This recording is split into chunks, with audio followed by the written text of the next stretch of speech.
Buenas tardes, profesor y compañeros. Soy Carlos Emilio Solís Gómez del grupo 1101 de la Facultad de Medicina Veterinaria y Zootecnia. Este es el video número 2 de la asignatura de Anatomía 1 y en esta ocasión les hablaré sobre artrología y miología. Bueno, comenzaremos con artrología. La artrología es la rama de la anatomía que se encarga de estudiar a las articulaciones, que es la unión de dos o más huesos.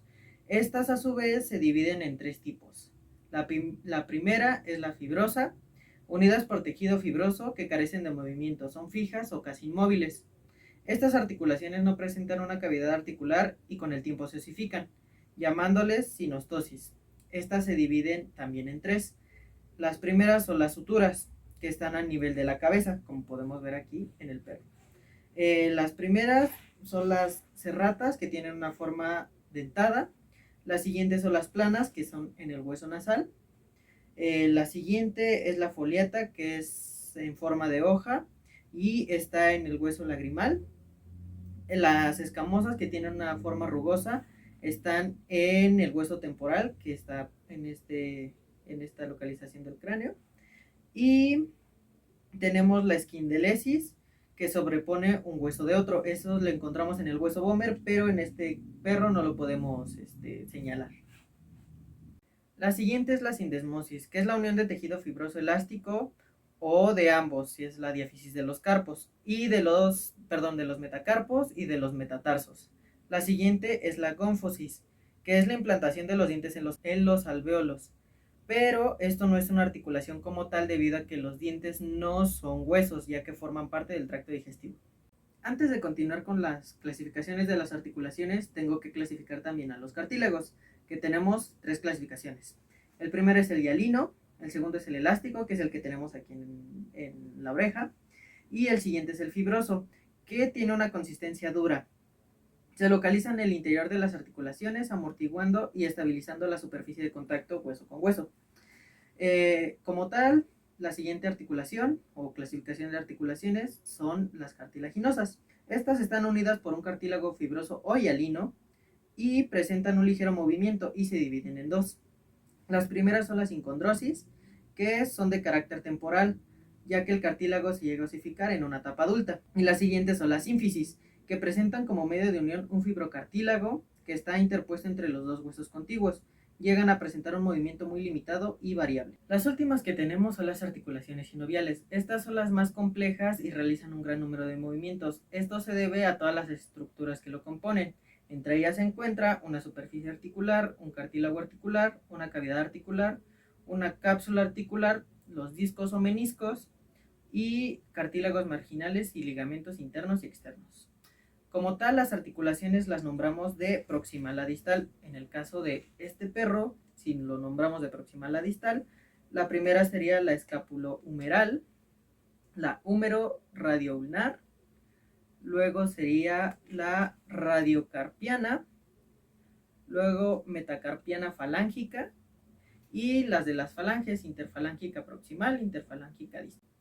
En el caso del miembro pelviano, encontramos que tenemos la articulación coxofemoral, fémoro-tibiopatelar, tibiotarsiana, intertarsiana proximal y distal,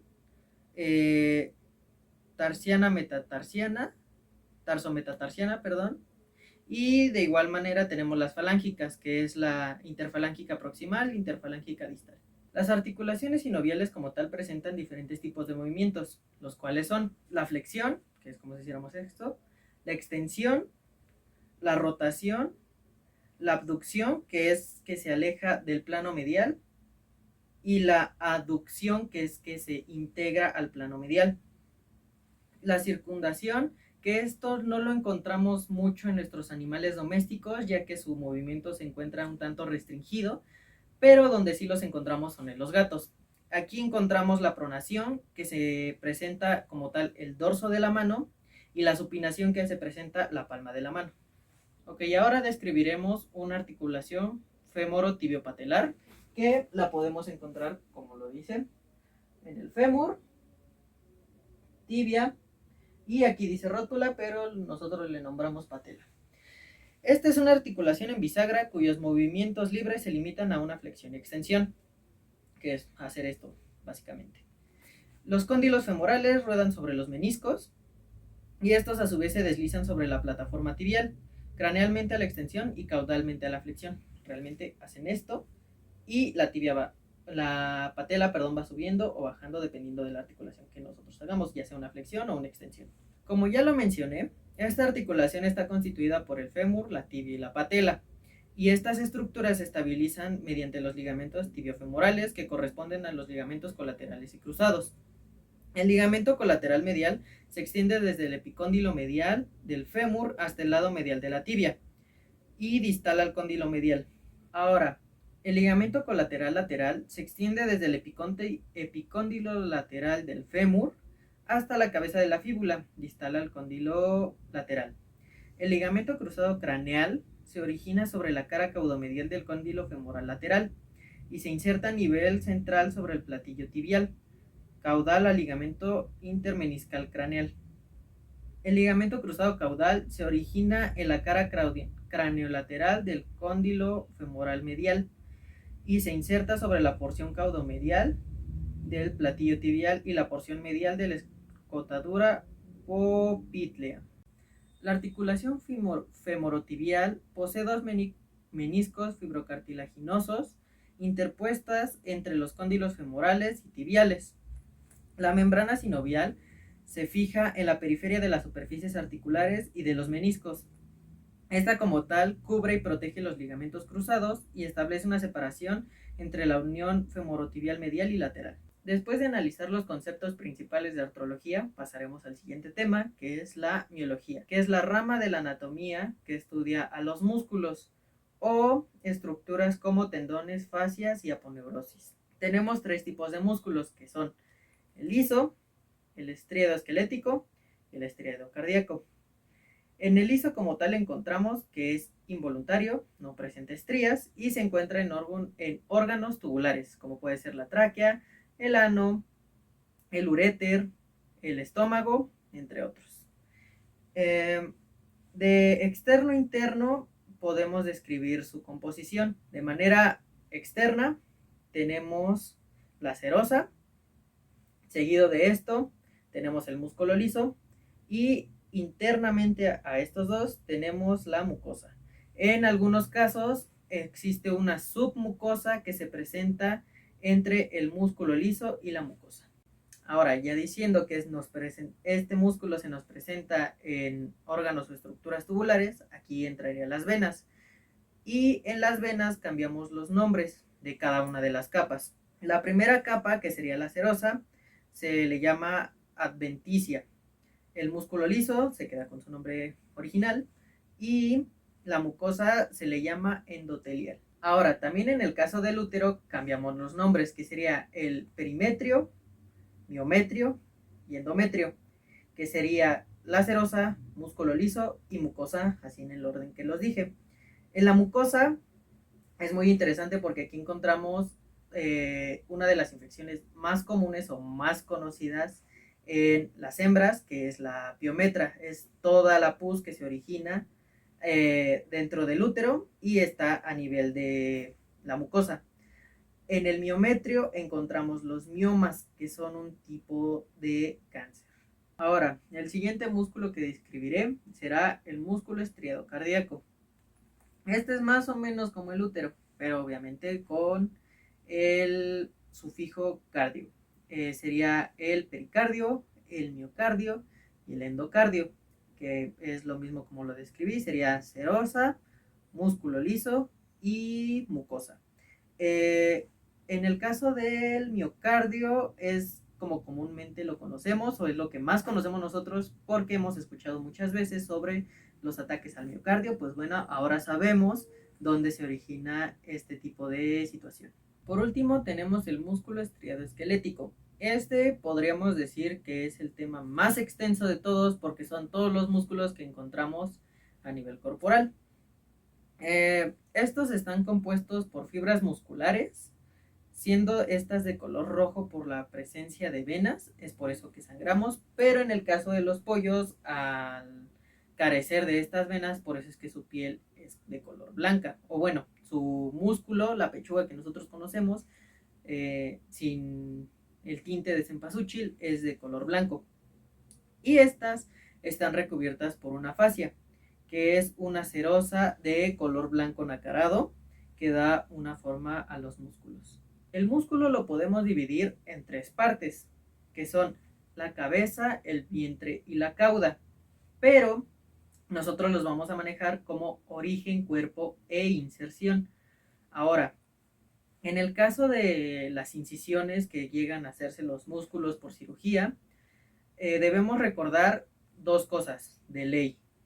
Nunca debemos de cortar en dirección a las fibras musculares. Tiene que ser, si las fibras van paralelas hacia abajo, nosotros las cortamos de manera transversal. Y nunca debemos hacer incisiones ni en la cabeza ni en la inserción del músculo. Podemos provocar un desgarre y una mala recuperación del mismo. Ahora tenemos una clasificación dependiendo de sus fibras. La primera son paralelas, como lo dice su nombre, las fibras se ven paralelas.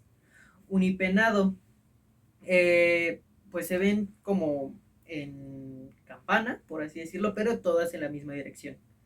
Forma de uso, se ve más o menos similar. Tenemos los bipenados, que es lo mismo, pero con una dirección opuesta, o sea, esta puede estar en diagonal hacia hacia la izquierda, perdón, y este puede estar en diagonal hacia la derecha. Y por último tenemos los multipenados, que son a varias direcciones, sin importar hacia dónde vaya. Y por último encontramos su clasificación por el número de cabezas, que en sí esta nada más son 3 clasificaciones. Tenemos el bíceps, que nosotros conocemos normalmente en nuestro cuerpo, el tríceps, que en nuestro cuerpo se encuentra de este lado, y el cuádriceps nosotros lo tenemos en las piernas.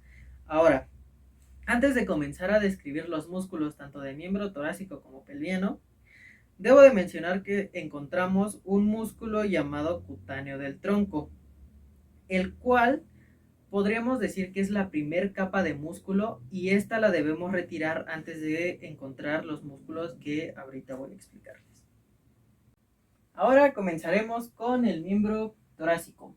Ahora debemos recordar que los músculos los dividimos en profundos y superficiales.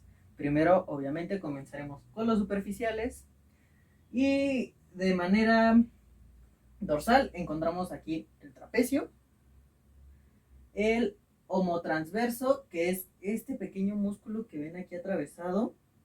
Tenemos el deltoides, pero aquí lo podemos dividir como tal en dos, que sería esta parte más dorsal y esta parte más ventral.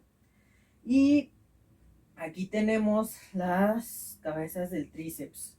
Aquí tenemos la cabeza larga del tríceps y ¿qué más? Y por aquí tenemos la cabeza lateral del tríceps. Ahora, como dato curioso, aquí tenemos la inserción clavicular, que es esta pequeña línea que vemos aquí.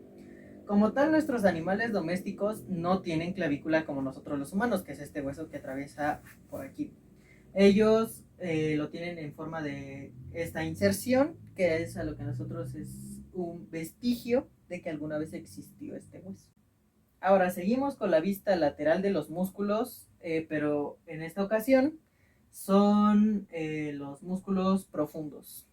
Aquí, como podemos ver, retiramos el deltoides y retiramos el trapecio que se encontraba por aquí. Aquí tenemos el músculo supraespinoso e infraespinoso. Esto podemos decir que se insertan en la fosa supraespinosa e infraespinosa de la escápula. Aquí todavía podemos ver un pequeño, ¿cómo podremos decir? Una pequeña parte del húmero, aquí se señala.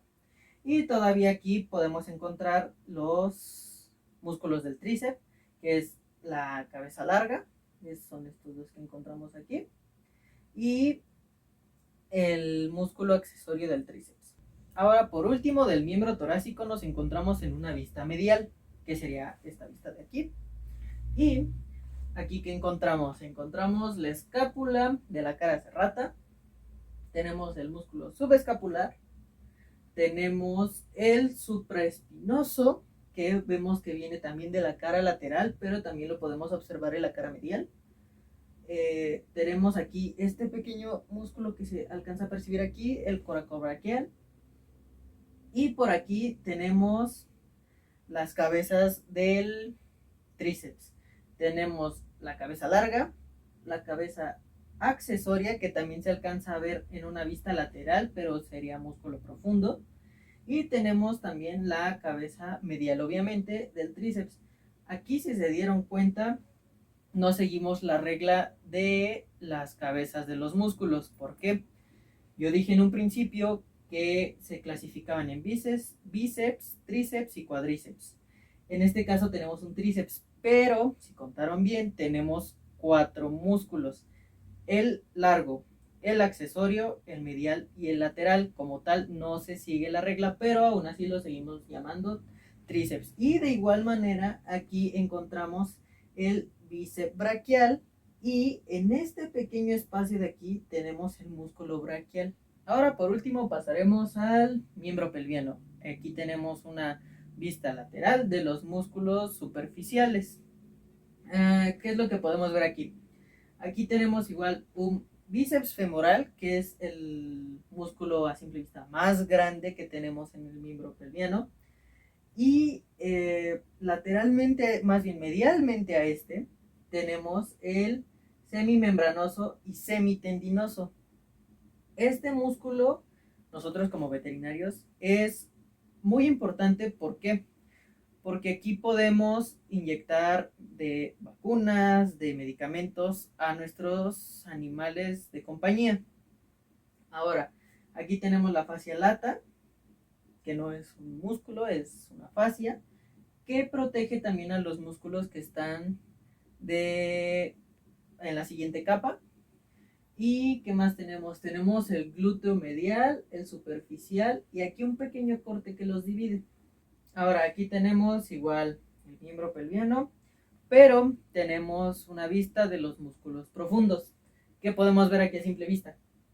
Que retiramos el bíceps y retiramos obviamente la fascia lata. ¿Y a qué nos da paso? Al vastus lateralis, que es el más grande que tenemos en una vista profunda. ¿Qué más tenemos? Bueno, por aquí podemos observar el coccigio, que también lo observamos en una vista superficial. Tenemos el abductor, ya sea el abductor semimembranoso, que es el mismo músculo que habíamos visto de manera superficial. Tenemos el abductor caudal, que es todo este músculo que recorre por aquí. Y pues tenemos igual el glúteo profundo. Y bien, ahora con esto, con esta última revisión de la vista de los músculos profundos del miembro pelviano, termino mi video sobre artrología y miología para la materia de anatomía 1. Espero que la información que les haya dado haya sido tanto de su agrado como que les sea útil. Sin nada más por el momento, pues yo me despido. Hasta luego.